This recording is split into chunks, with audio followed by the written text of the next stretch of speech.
abandoned train station in Krat, a city overwhelmed by madness and bloodlust. In front of you lies a single note that reads, "Find Mr. Geppetto, he's here in the city."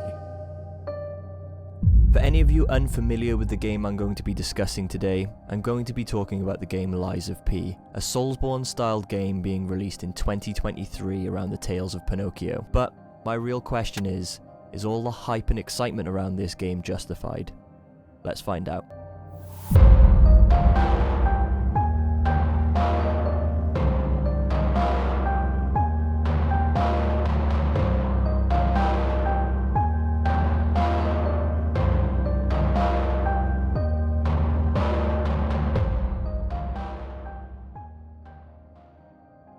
Hello and welcome back to another video. Today I'm going to be talking all things Lies of P. Now in this video I'm going to be touching on the studio that's making the game, the story of it, and my hopes and expectations for the game. As well as that, I'm also going to leave some tidbits in here. I'm going to put those at the end, so make sure you stay tuned because you don't want to miss out on those. So the eagerly awaited Soulsborne style game is due for release in 2023, and to me, it looks like the love child between Bloodborne and Bioshock sprinkled with a little bit of Disney on top. Now, to me, that sounds perfect. Now, if you're anything like me, you've been waiting for a second Bloodborne since 2015, but unfortunately From Software have never released anything, and to be honest, doesn't look like they're ever going to. So that's where NeoWiz Studio steps in. NeoWiz Holdings was established in 1997. They're a Korean developer and they've made a few games, but none quite as big as Lies of P. Now I don't know about you, but that did initially make me a little bit more worried when I realised the studio was fairly small and they hadn't developed anything quite like this before. This thing essentially looks like a successor to Bloodborne and something that's going to hopefully rival From Software. Or at least that's what I hope. Now, in fairness to NeoWiz, the trailer that they've released via IGN did look really, really good. And since then, there's been a few more little clips come out, and I think there's a video about 30 minutes of gameplay. And it looks solid, it looks good. And I really hope it does live up to everything I've been hoping it will. Now, as far as a release date goes, as I've touched on before, it's just announced as 2023. There's nothing more at this point, so no specific month or even time of the year that it's going to be released. But my hope is that they don't rush it. If it takes till the end of 2023, that's fine. Please, take your time. Now the last thing we want is another bug-ridden mess in terms of a game we're really looking forward to. Yeah, I'm looking at you, Cyberpunk. So, my hopes and expectations are quite high for this game, and I hope that they really do take their time before releasing it, and it is fully ready to go, and it's not some absolute mess when it is released. I hope they take their time. Now, as far as the story goes, you'll be playing as Pinocchio, and the overall goal is to leave behind your mechanical roots in order to become human.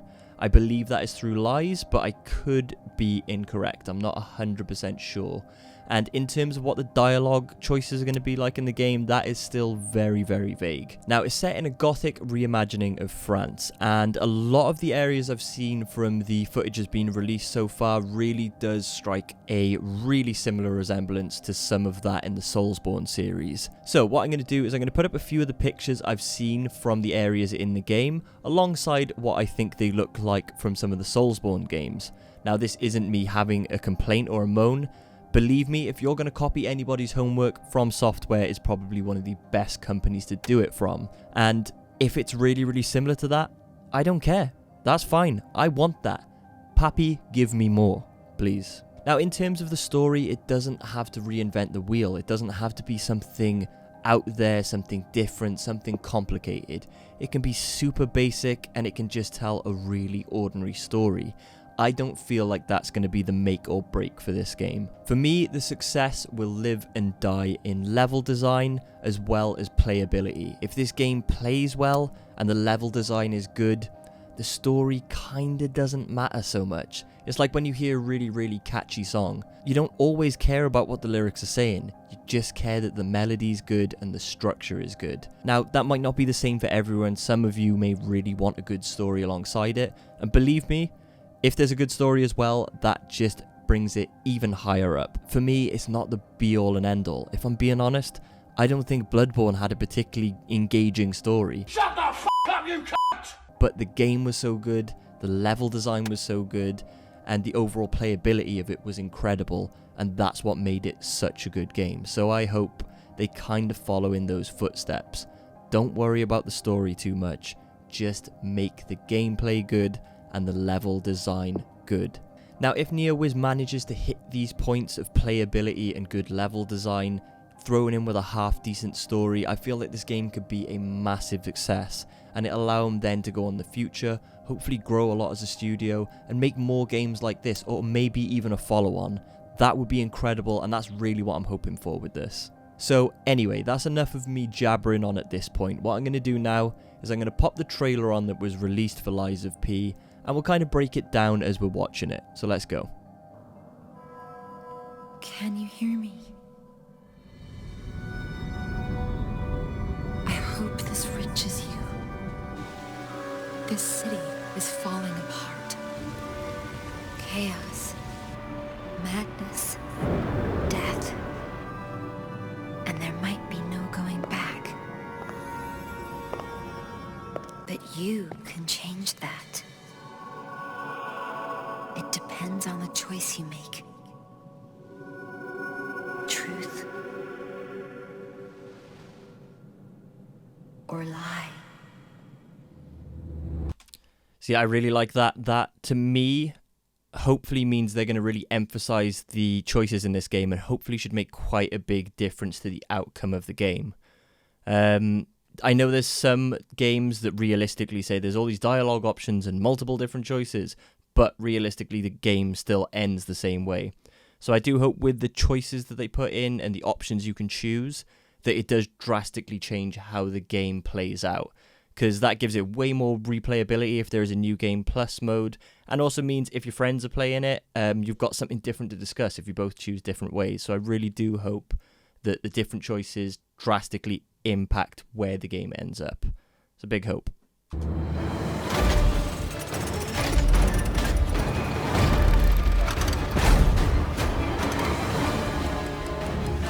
Such detailed areas as well. These things look incredible. I can't wait to explore these. I might be asking too much of you. But I don't have a choice.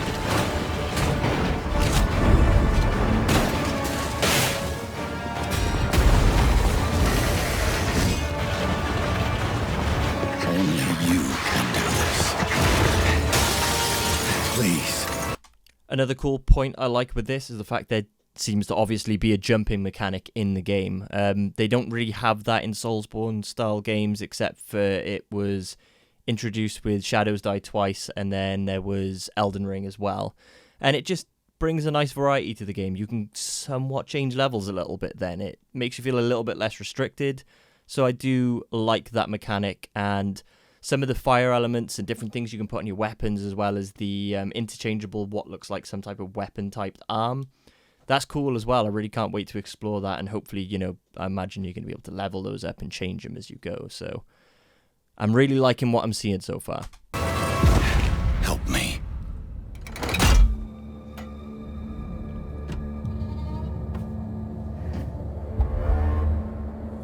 Oh, it's Peppy.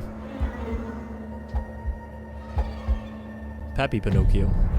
Finally, we meet, son. The stage is set. The light shines brightest in the darkest of times. All right, buddy, I'm here for you. Don't worry. That's another quite cool thing they've added into the game as well, with that type of lamp that seems to be your companion and hopefully will guide you through the game. I don't know if Pinocchio actually says anything.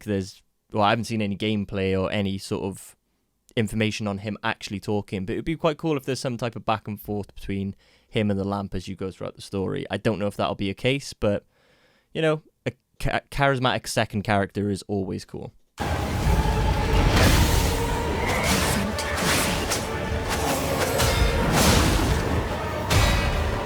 Don't give up. Love that as well. Keep on going.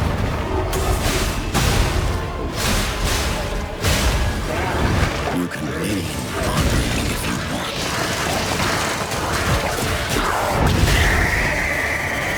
Boom! I love that as well. There seems to be some type of grapple hook thing here for some type of finishing move. Let's go back. I hope that's an added element in the game. Maybe you can get to different levels, different heights, and use that as some type of, you know, level change mechanic would be really sick. So I think it's on the boss part here. Boom! Bam! I love that. I love that. Protect. Fulfill.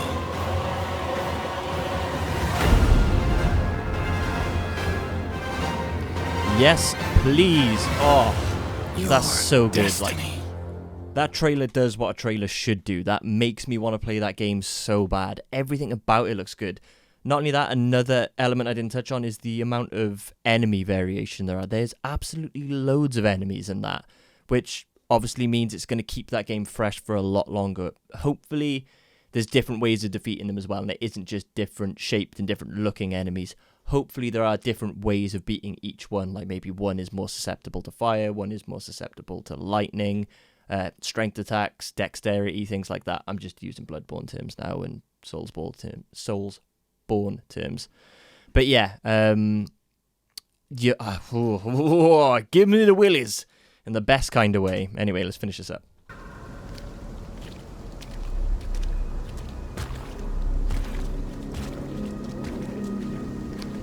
I really like this type of Alice in Wonderland mixed with the Purge type feeling as well here. Very cool. I like the look of these enemies. Like, they look like standard grunts, but really cool.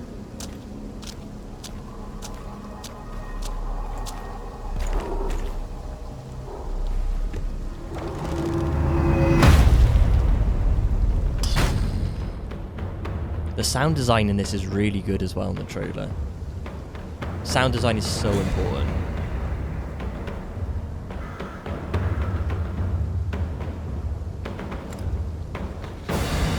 Hop in the box, liar.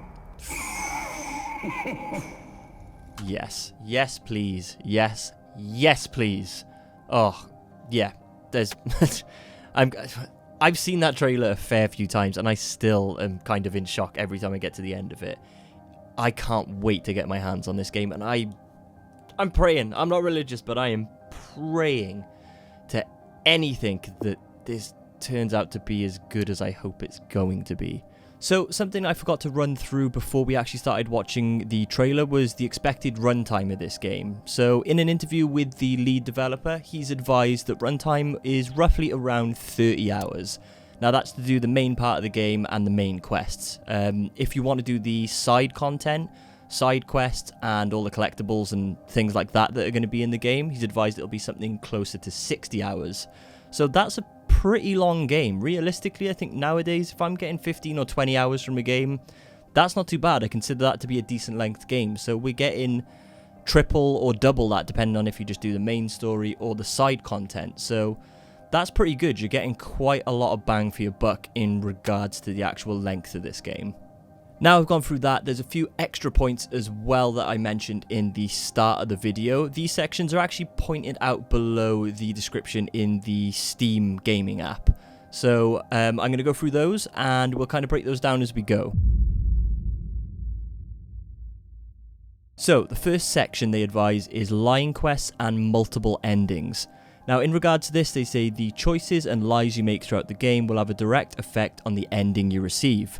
So, again, I kind of touched on it when we were going through the trailer on there. It does sound like, depending on those choices you make throughout the game, hopefully it does have quite a drastic difference on how this game ends up and the kind of feel you get while going through it. So that will give you the option of having a completely different playstyle to one of your friends who's playing the game as well.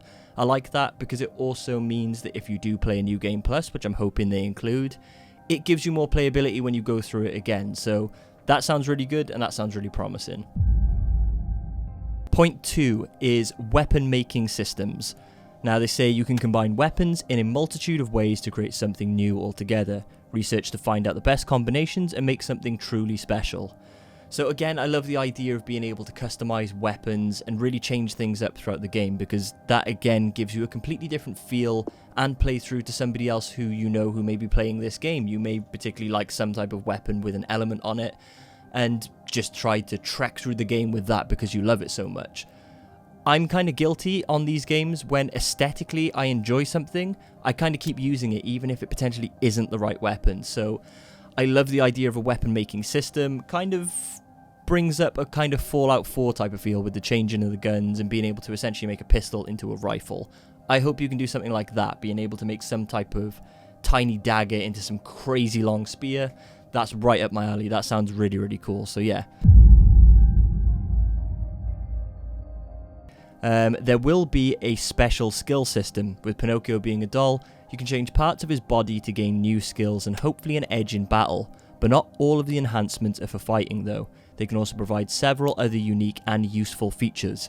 So I really love the idea as well that sort of left arm we do see in the game trailer on there will be able to be customized in ways other than just being able to kill things or just be able to shoot things. It sounds like there's going to be a lot of utility to that item and a lot of different ways you can use it, and overall being able to enhance your whole body. There's so much room for customization, experimentation, and again making the game completely unique to you. The more unique you can make the game and more personal, the better. So I'm all in. Those points sound incredible. And that leaves me to the last point I managed to find online.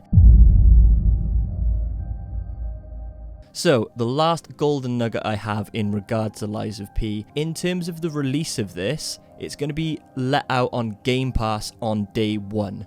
So if you are a PC gamer or an Xbox gamer, it means you're not actually going to have to pay anything other than the subscription you already pay. Unfortunately for PlayStation gamers, it does look like you're unfortunately going to have to pay for this. So those are all the points and all my hopes, expectations, and all the information I managed to gather in regards to Lies of P. If you can drop this video a like, that would be greatly appreciated. It helps share it around so more people can see this. A subscription would also be greatly valued if you did enjoy the content. For any of you that did watch any of the videos, thank you very much, and I'll see you next year. Bye bye.